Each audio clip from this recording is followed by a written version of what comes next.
दिल्ली से, जहां इजराइल से 212 भारतीय नागरिकों को लेकर पहली फ्लाइट से दिल्ली जो फ्लाइट उड़ान भरी थी वो पहुंच चुकी है। और ये तस्वीर आपके सामने, जहां पर पहली फ्लाइट से 212 भारतीय अपने वतन वापस लौटे हैं। आईजीआई एयरपोर्ट की ये तस्वीर। इजराइल और हमास के बीच जंग शुरू होने के बाद से भारत ने ऑपरेशन अजय की शुरुआत की है और इसी ऑपरेशन अजय के तहत इन भारतीयों को वापस लाया गया। इस ऑपरेशन के तहत भारतीय नागरिकों के इजराइल से वापसी देखिए इस रूप में होती हुई, जिसमें पहले जब पहली फ्लाइट पहुंची आईजीआई एयरपोर्ट पर तो 212 भारतीयों को लाया गया है।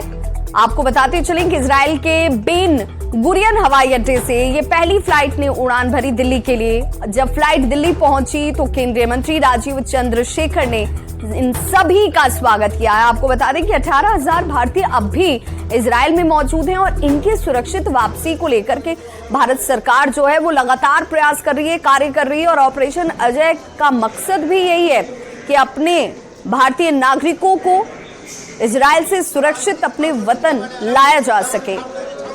ये पहली फ्लाइट इजराइल से भारत पहुंची, जहां पर इन सभी के चेहरे पर देखिए कितना सुकून, खुशी, अपने घर अपने वतन आकर।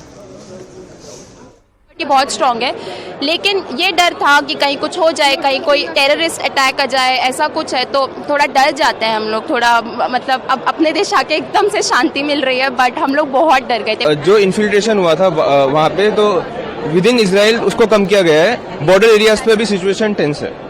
मैं सबसे पहले आपका नाम जानना चाहूँगा, क्या नाम है और कहाँ के रहने वाले हैं? मेरा नाम मोहम्मद इंतसाफुल हक है और मैं दरभंगा बिहार से रहने वाला हूँ। इजराइल में अचानक जिस तरह से हालात बने और उसके बाद वहाँ पे निश्चित तौर पे डर और खौफ का एक वक्त रहा होगा, लेकिन अब जब वापस आप लौटे हैं तो किस तरह से आप इस पूरे घटनाक्रम को देख रहे हैं? डेफिनेटली बहुत रिलैक्स फील कर रहा हूँ, अच्छा फील कर रहा हूँ। अपने कंट्री आया हूँ, जाहिर है अच्छा लग रहा है। भारत सरकार के द्वारा ऑपरेशन अजय चलाया गया। ऑपरेशन अजय के तहत उन तमाम यात्रियों को, तमाम लोगों को भारत लाया जा रहा है जो भारत मूल के हैं लेकिन इजराइल में वहाँ पर थे।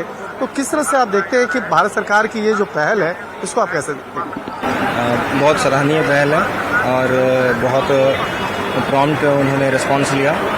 मुझे अभी भी यकीन नहीं हो रहा कि मैं इंडिया में हूँ। बहुत अच्छा इंडियन एम्बेसी टेल अवीव, उनका बहुत ही सराहनीय काम है। अभी भी वो कर रहे हैं, पूरी रात वो फुल डे काम कर रहे हैं।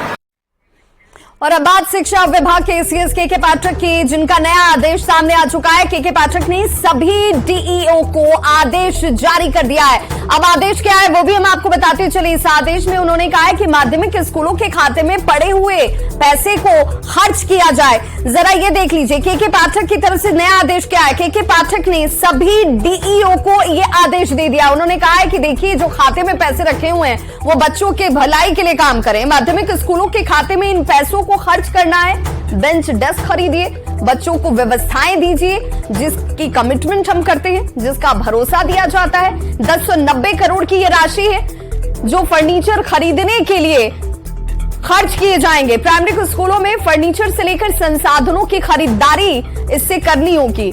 अब स्कूल में फर्श पे बैठकर बच्चे नहीं पढ़ाई करेंगे, उसके लिए वो विवश नहीं होंगे। के पाठक ने जल्द ही स्कूलों में फर्नीचर का इंतजाम करने का निर्देश दिया है। के पाठक लगातार स्कूलों को सुधारने को लेकर, आमूलचूल परिवर्तन लाने को लेकर काम कर रहे हैं।